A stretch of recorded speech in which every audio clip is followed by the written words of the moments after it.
참 요즘 시대는 전도가 굉장히 어렵다고 하는 시대예요. 전에 70년대, 80년대까지만 해도 정말 많은 성도들이 전도의 대열에 나서서 정말 어디를 가든지 전도하던 그런 모습들이 보였지만은 지금은 이제는 특히 코로나 시대를 거치면서 우리가 전도하는 모습들을 참 구경하기가 힘든 그런 상황 가운데 우리가 있는 것을 볼 수가 있습니다. 그래서 그러면은 이제는 전도는 안 해도 된다는 말인가? 그렇게 우리가 의문을 가질 수 있죠. 하지만 주님은 우리가 주님 오시는 날까지 전도해야 된다고 말씀하셨습니다. 너희는 때를 얻든지 못 얻든지 말씀을 전파하라고 말씀하셨어요.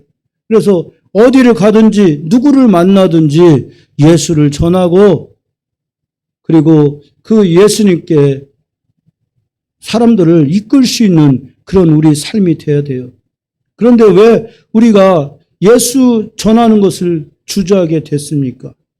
어쩌면은 세상 권세에 눌린 것이 아닌가 그렇게 생각할 수 있습니다.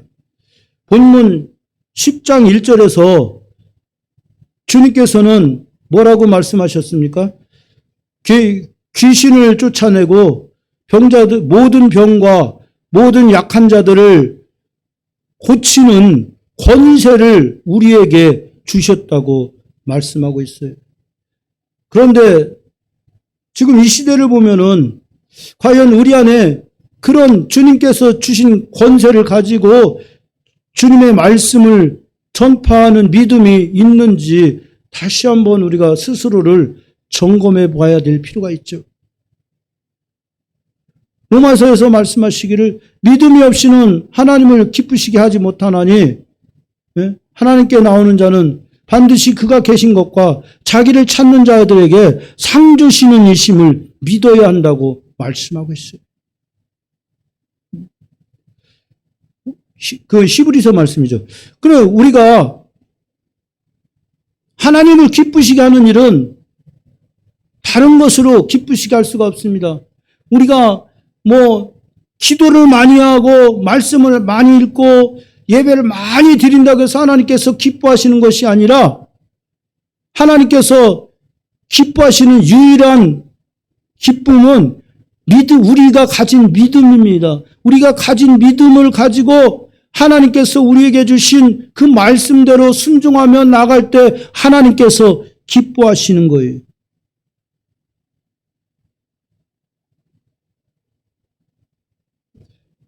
이 전도라고 하는 것은 바로 악한 세력들을 그 악한 세력들의 가진 그 세력을 축소시키는 그런 역할을 하는 거죠.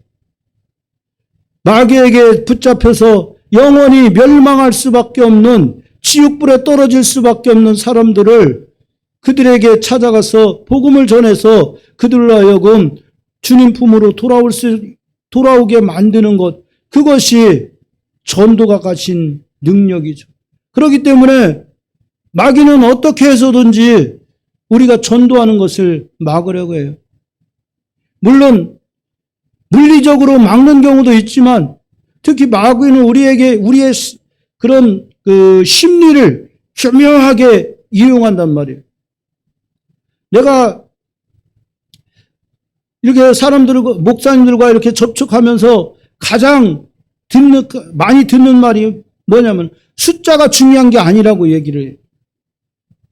숫자가 중요한 게 아니에요. 한 사람이라도 한 영혼이라도 온전하게 주님 품으로 안겨드릴 수 있으면 그것으로 족한 겁니다. 그런 얘기들을 많이 해요. 어쩌면 저도 그런 말에 현혹돼서 그런가 하고 이렇게 지내던 적도 있었어요. 하지만 언젠가 성령께서 내 마음에 깊은 깨달음을 주셨어요. 그것은 하나님의 뜻이 아니라는 거예요.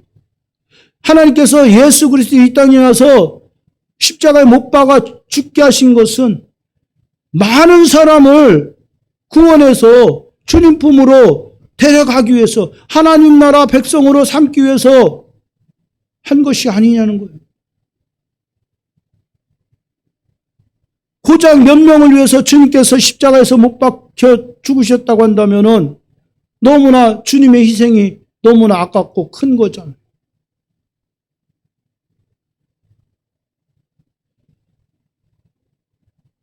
목자가 양우리를 만들고 그 양우리에 양을 두는 것은 더 많은 양을 얻기 위해서, 얻어서 풍성한 그런 털을 얻고 고기를 얻고 그래서 소득을 얻기 위해서 양우리를 설치하는 것이 아니겠냐고요. 그런데 나는 건강한 양 몇 마리만 있으면 된다고 한다면은 과연 그 양우리를 설치해서 목자를 두고 할 필요가 뭐가 있겠느냐는 거예요. 중요한 것이 하나님께서 우리를 하나님 자녀로 부르시고 그리고 우리를 구원하신 뜻과 의미를 우리가 되새겨 봐야 되는 거예요. 마태복음 5장 15, 16절인가요? 너희는 세상의 소금이니 소금이 만일 그 맛을 잃으면 무엇으로 짜게 하리요? 후에는 아무 쓸데없어 다만 밖에 버려져 사람들에게 밟힐 뿐이니라. 너희는 세상의 빛이라. 산 위의 동네가 가리워지지 못할 것이요 사람이 등불을 켜서 말 아래 두지 아니하고 등경 위에 두나니 이는 방에 있는 모든 사람들에게 비치게 하려 함이라고 말씀하고 있어요.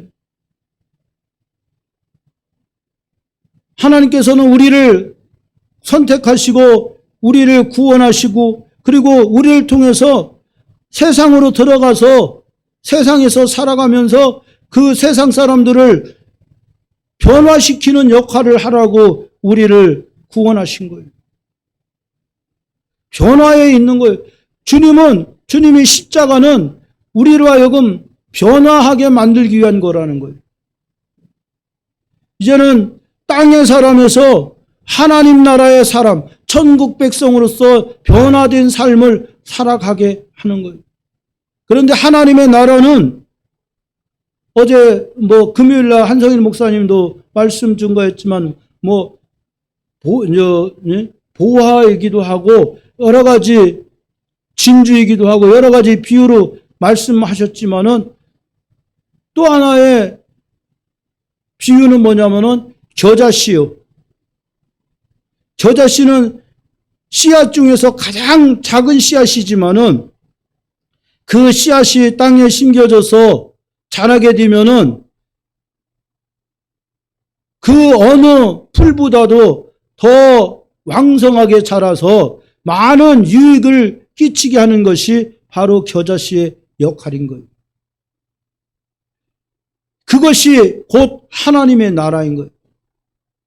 하나님의 나라는 예수 그리스도 한 사람으로부터 시작이 됐어요. 그리고 12제자들로 확장되고 그리고 이제 사도 시대를 지나서 속사도 시대에 와서 더 많은 사도들로 인해서 세계 유럽으로 아시아로 퍼져나가기 시작했어요. 그리고 또 교부 시대에 와서 저 유럽까지 완전히 다 장악하는 그런 대단한 역사가 일어난 거예요. 이 하나님의 나라는 가만히 정지해 있는 것이 아니라 확장되는 데 있는 거, 큰 의미가 있는 거예요. 그러면 이 시대에 우리도 마찬가지죠. 어떻게 해서든지 때를 얻든지 못 얻든지 우리도 하나님의 말씀을 전파해서 사람들로 하여금 예수 그리스도를 믿도록 만들어 주는 거예요. 엊그제 내가 CBS인가 텔레비전을 보다가 참 마음이 참담한 생각이 들었어요. 그 뭐 어떤 목사님이 나와서 이제 그 죄에 대해서 얘기를 하더라고요. 죄에 대해서 얘기를 하는데 세상 사람들이 죄에 대해서 얘기를 하면은 세상 사람들이 굉장한 거부감을 갖는다는 거예요. 당연하죠. 그건 죄는 마귀가 가져다 준 속성이니까 그 죄인들이 너 죄인이지 하면은 당연히 기분 나쁘고 거슬리게 돼 있어요. 그렇다고 해서 죄를 세상적인 죄와 하나님에 대한 죄로 분리시키면 안 되는 거예요. 우리가 신약 성경에서 사도 바울이 죄에 대해서 지적하고 있는 것들 한번 보세요. 로마서 1장에서 사도 바울은 분명하게 아주 적나라하게 죄의 목록을 우리에게 가르쳐주고 있어요. 내가 지금은 다 외지 못하는데 한번 보자고요.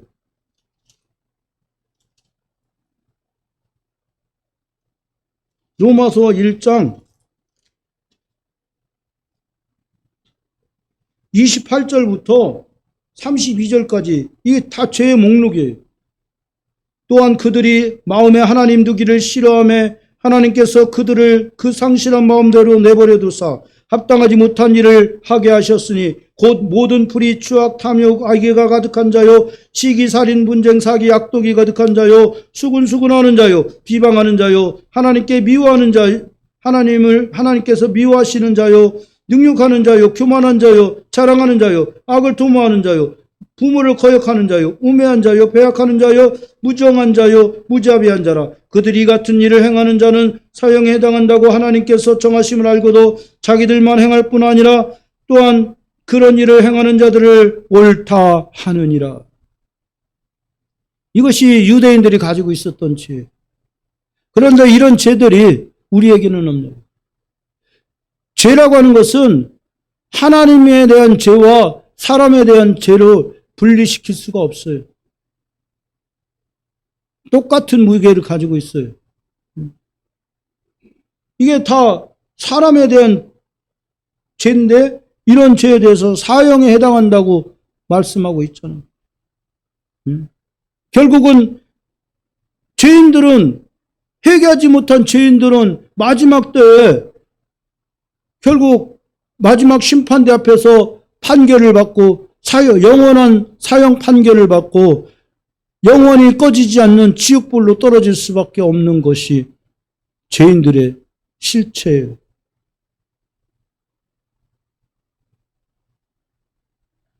수많은 사람에게 우리는 죄인이기 때문에 예수 그리스도를 믿고 그 피를 의지해서 우리가 구원을 받아야 된다고 얘기를 할 때 아마 많은 사람들은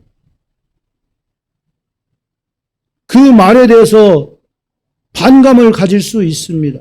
하지만 그 중에서 하나님께서 선택하신 사람들은 비로소 자기 죄를 깨닫는 거예요.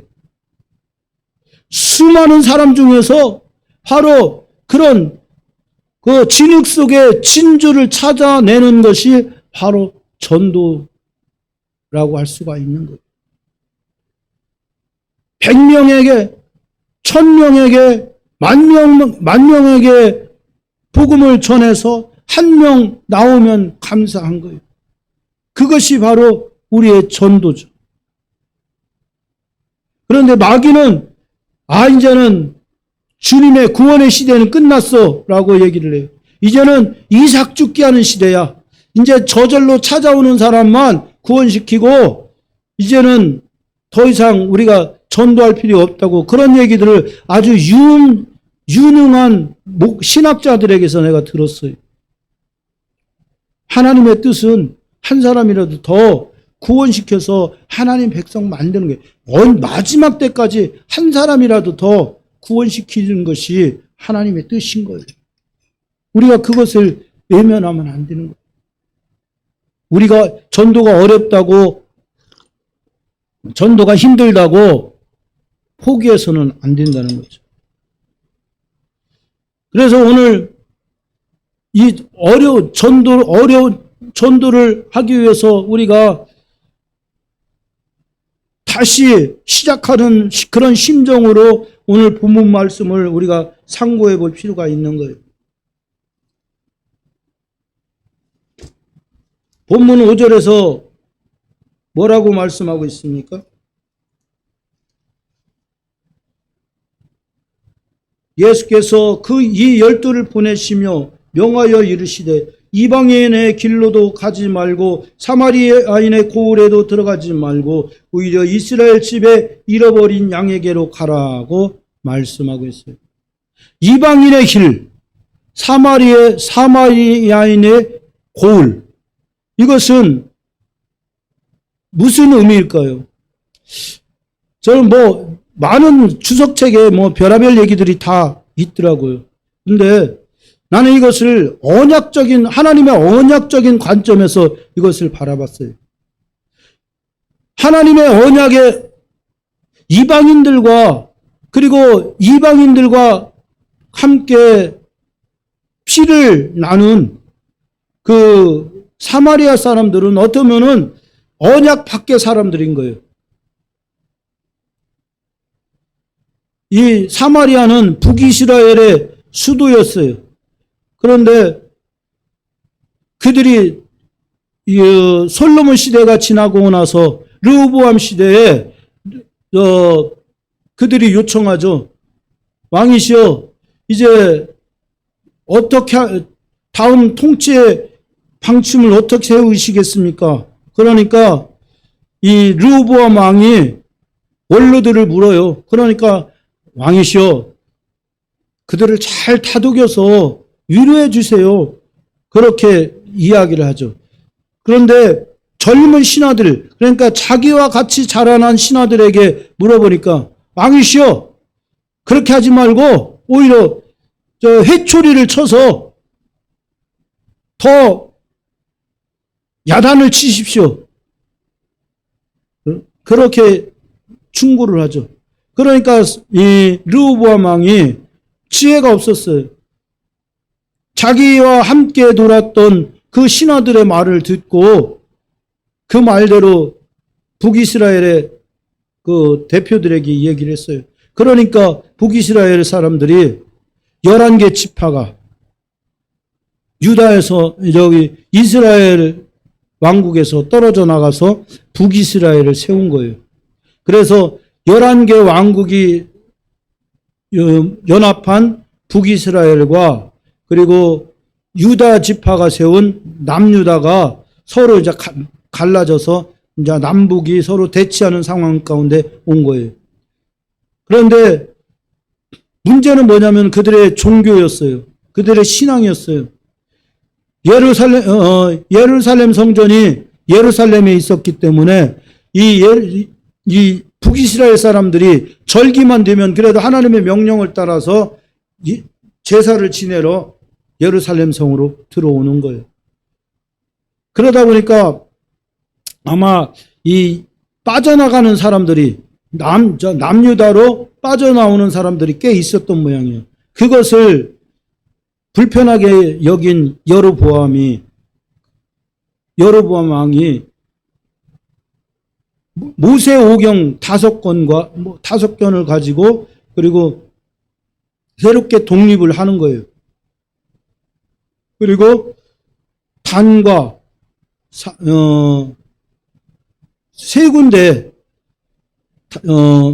남과 북에 신당을 세우고 그곳에서 금송아지를 세워놓고 이제 우상 숭배를 하게 만들기 시작하는 거예요.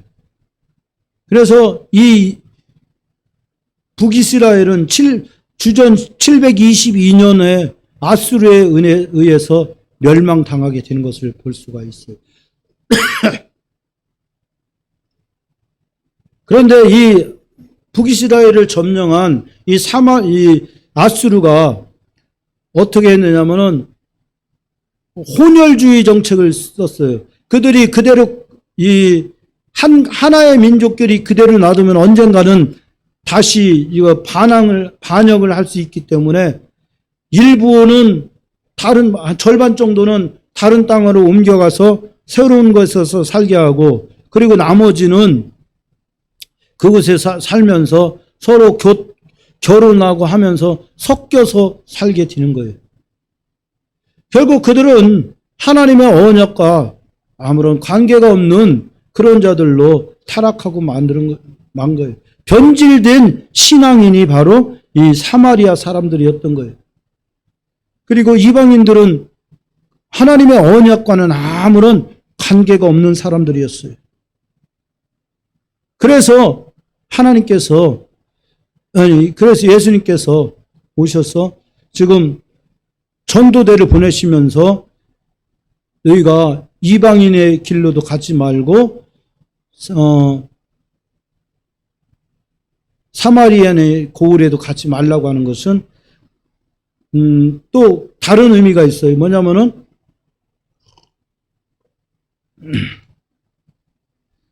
복음의 우선성이에요. 복음을 어디부터 먼저 전해야 되는가.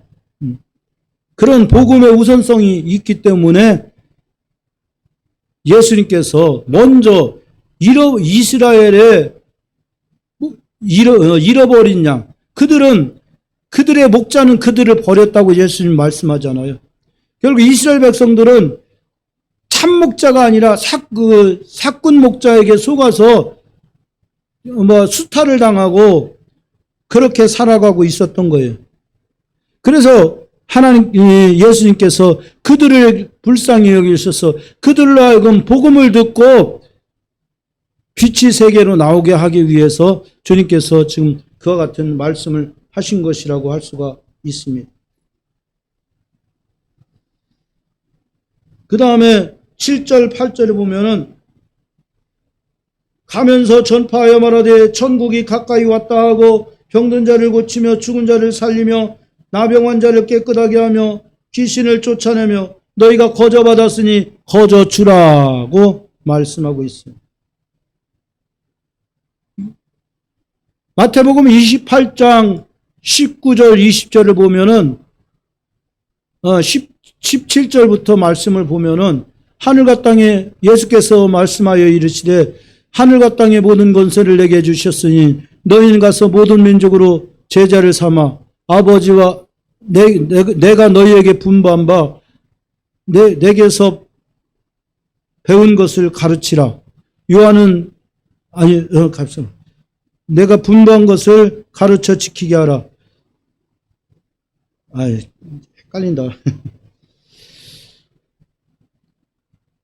아버지와 아들과 성령의 이름으로 세례를 베풀고 내가 너희에게 분부한 것을 가르쳐 지키게 하라. 볼지어다 내가 몇 날이 못되어 너희와 함께 있으리라고 말씀하고 있어요. 거기서도 보면은 예수님께서 분부한 것을 가르쳐 지키라고 말씀하셨어요. 세상적인 철학과 세상적인 학문과 세상적인 경험과 세상적인 지식을 가르치라고 한 것이 아니라 주님께서 분부한 것, 그것이 뭐냐? 한마디로 표현하면은 천국의 도래예요. 예수님께서 마태복음 2장에서 보면은 회개하라, 천국이 가까이 왔다고 선포를 하시면서 이 사역을 시작하시는 것을 볼 수가 있어요. 공생애를 시작하세요. 이것은 곧 뭐냐면은 예수님께서 천국을 가지고 이 땅에 오신 것을 얘기하는 거예요.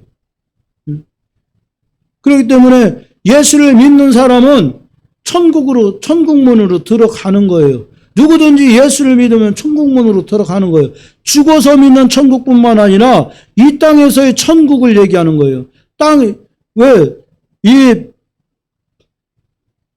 예수님을 믿는 순간 우리는 영생을 얻게 되기 때문에 이 삶이 분리가 되지 않아요. 비록 우리 육신이 나이가 들어서 또는 병을 얻어서 죽게 된다 할지라도 그것은 영원한 죽음이 아니에요. 우리의 영혼은 살아있고 그리고 주님의 때 다시 우리가 부활하게 될 거예요. 그렇기 때문에 우리는 우리의 삶은 하나지 이렇게 죽음이 중심이 돼서 나눠지는 삶이 아닌 거예요. 그렇기 때문에 천국도 우리가 예수 그리스도를 믿는 순간부터 천국이 시작되는 거예요. 예수님은 지금 그 말씀을 하시는 거예요. 너희가 나를 믿으면은 천국 백성이 된다는 거. 그것을 전파하신 거예요. 그것은 예수님께서 십자가를 지시기 전이나 십자가를 지신 후에나 마찬가지란 말이에요. 지금도 누구든지 예수 그리스도를 믿는 사람은 그 죄사함을 받고 영원 천국으로 들어가게 되는 겁니다. 그렇기 때문에 이 땅에서 막 그 죽음에 너무 연연할 필요가 없는 거예요. 그래서 이 진리를 깨달은 수많은 주의 종들이 목숨을 초계같이 버리면서 그냥 그 믿음을 지켰던 거예요. 말 한마디만 하면은 그 죽음의 자리에서 벗어날 수 있었음에도 불구하고 그 사람들이 왜 죽음의 길로, 죽음이라고 하는 그 어둠의 골짜기를 향해서 들어갔는가? 그것은 그들이 삶이 무엇인가를, 영생이 무엇인가를 비로소 깨달았기 때문인 거, 깨달았기 때문에 그런 거예요. 영생이 무엇인지 아는 사람은 이 땅에서의 삶과 죽음에 대해서 그렇게 연연하지 않아요. 이 땅의 삶에 대해서 그렇게 가치를 두지 않아요. 왜? 중요한 것은 내적인 가치가 더 중요한 거예요. 내적인 예수 그리스도의 가치가 더 소중하기 때문에 영생을 소유한 사람들은 그런 세상살이에서 그런 부자 되고 가난하고 또 유명해지고 안 유명해지고 그런 것에 대해서 관심이 없단 말이에요. 오직 내가 어떻게 하면 예수 그리스도와 동행하며 살아갈 수 있을까? 어떻게 하면 내가 이 땅에서 범죄하지 아니하고 예수 그리스도와 함께 교제하며 나아갈 수 있을까? 어떻게 하면 내가 믿음을 잃지 않고 끝까지 지키며 나갈 수 있을까? 하는 그것에 몰두하게 되는 거예요. 삶이 이 땅에서 내가 죽기 전까지 살고 그 시간까지만 관심이 있는 사람은 이 땅에서 내가 어떻게 사는 것, 그것에 굉장한 관심이 많아요. 내가 무엇을 소유할 것인가, 그것에 대해서 굉장히 관심이 많아요. 하지만 영생을 소유한 사람에게 그것은 그렇게 중요한 문제가 아니었던 거예요. 그래서 여기 수많은 주의 종들이 예수님의 12사도 중에서 11사도가 다 순교를 당하는 그런 일들 겪었던 거예요. 바울조차도 그렇게 했잖아요. 그것이 복음의 능력이고 영생을 아는 사람의 능력인 거예요. 우리가 그것을 가슴에 확실하게 담고 살아가야 될 줄 믿습니다. 그 다음에 9절부터 10절, 11절 같이 읽겠습니다. 너희 전대에 금이나 은이나 동을 가지지 말고 여행을 위하여 배낭이나 두벌 옷이나 신이나 지팡이를 가지지 말라. 이는 일꾼이 자기의 먹을 것 받는 것이 마땅함이라. 어떤 성이나 마을에 들어가든지 그 중에 합당한 자를 찾아내어 너희가 떠나기까지 거기서 머물라. 이 말씀은 뭐냐면은 아까는 하나님께서 주신 것을 선포하라고 했잖아요. 이 말씀은 그 일을 하면서 하나님께서 맡겨주신 그 사명 감당을 할 때 하나님께서 주신 것만 갖고서 하라는 거예요.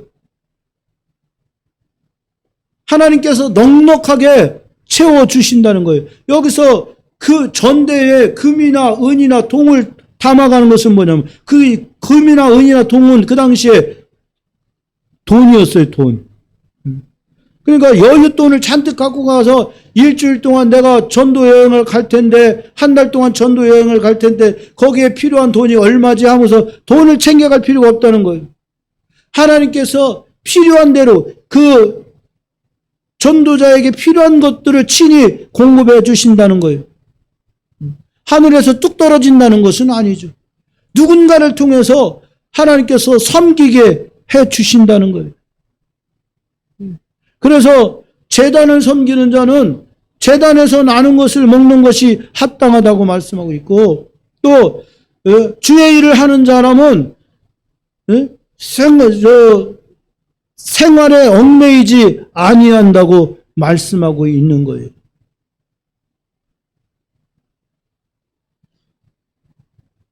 뭐 옷이나 신이나 지팡이, 사실 두 벌 옷이나 신이나 지팡이, 이거 굉장히 중요한 거잖아요. 우리가 늘 이 땅에서 살아가면서 가장 신경 쓰는 게 뭐예요? 무엇을 먹을까, 무엇을 마실까, 무엇을 입을까 하는 것들이잖아. 예? 먹고 사는 음식. 그래서 우리는 가급적이면은 그 유명한 데를 자꾸 찾아다녀서 어떤 음식이 내 입맛을 즐겁게 할까, 그런 생각을 많이 하잖아요.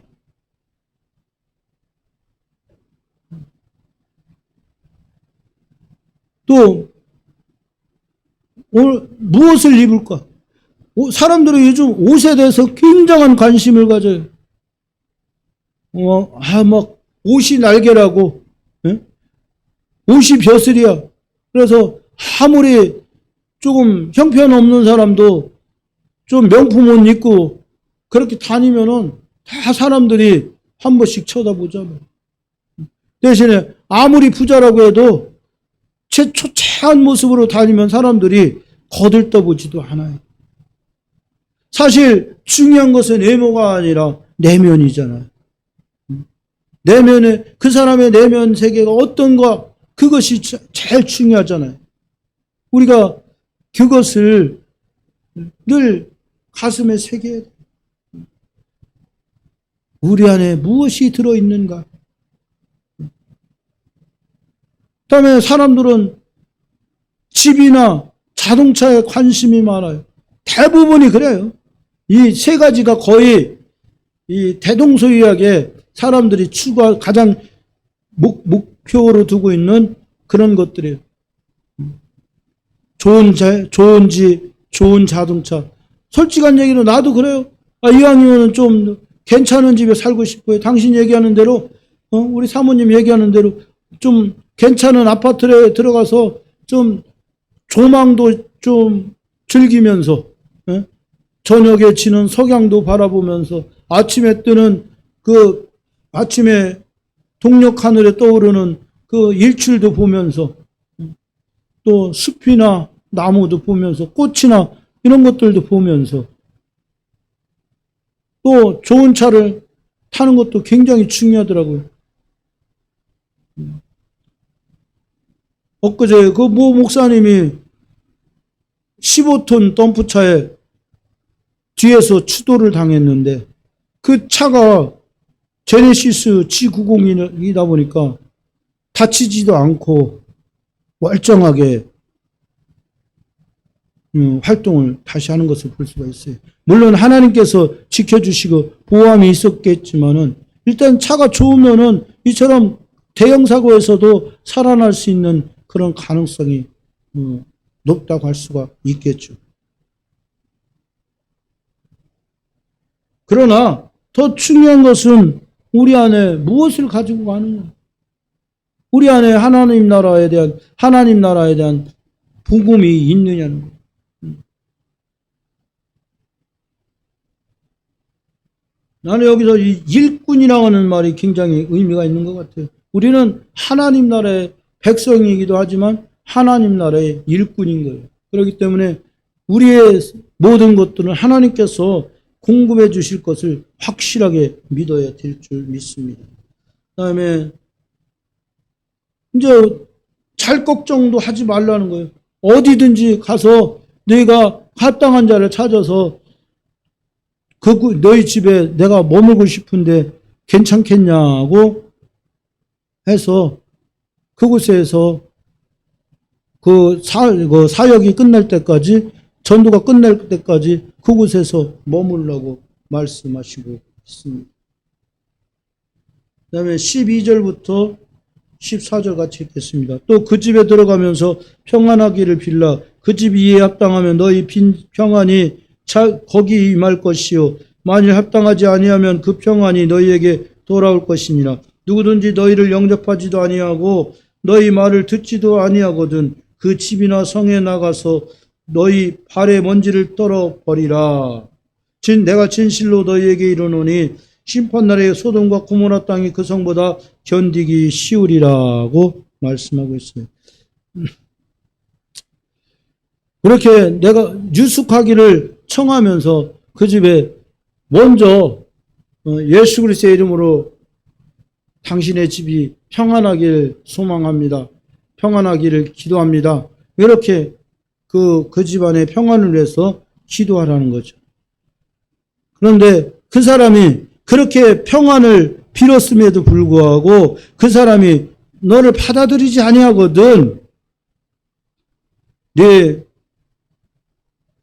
동네 밖으로 나와서 네 발에 있는 그 집에서 묻어나온 먼지를 떨어버려라. 그렇게 말씀하고 있어요. 그러면 사시는 말씀이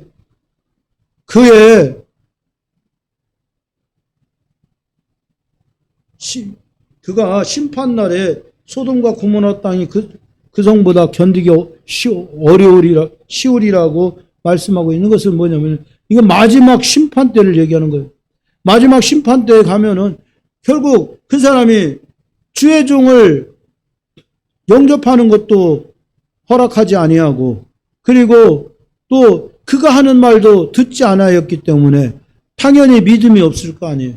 믿음이 없는 사람은 결국 영원한 불지옥으로 떨어질 수밖에 없는 것이죠. 그리고 먼지를 떨어버린다, 발에서 먼지를 떨어버린다는 것은 그건 뭐냐면은 그 집에, 그 성에서 묻혀나온 먼지조차도 천국으로 들어가는 것을 허용하지 말라는 거예요. 너는 복음을 전하다가 이제 영원한 천국으로 들어가게 될 텐데, 그렇게 되면은 그 성에서 묻어나온 먼지도 따라올 것 아니냐. 그러니까 먼지조차도 죄인의 집에서 나온 묻혀온 먼지조차도 떨어버리고 천국으로 들어가라는 거예요. 그만큼 하나님께서는 이 죄인에 대해서 굉장한 진노를 하시고 계신 거예요.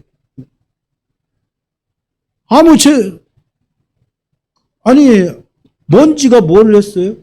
하지만은 그렇다고 할지라도 하나님은 그 먼지조차도 그 정도로 하나님께서 죄인들의 삶과 죄인들의 모든 것들을 싫어하고 미워하고 계시다는 것을 우리가 알 수가 있어요. 우리가 해야 하는 일은 바로 영원한 불지옥으로 떨어져서 영원한 사망으로 들어갈 수밖에 없는 죄인들을 회개시켜서 구원하게 하기 위한 것이 바로 우리 믿는 자들의 사명인 거예요. 나는 말재주가 없어요. 나는 남한테 말을 잘 못해요. 하지 말고 정말로 먼저 성령을 달라고, 성령께서 우리 가운데 역사하시면은 우리가 하나님의 복음을 증거하지 않고는, 예수를 증거하지 않고는 견딜 수 없는 그런 사람이 되거든요.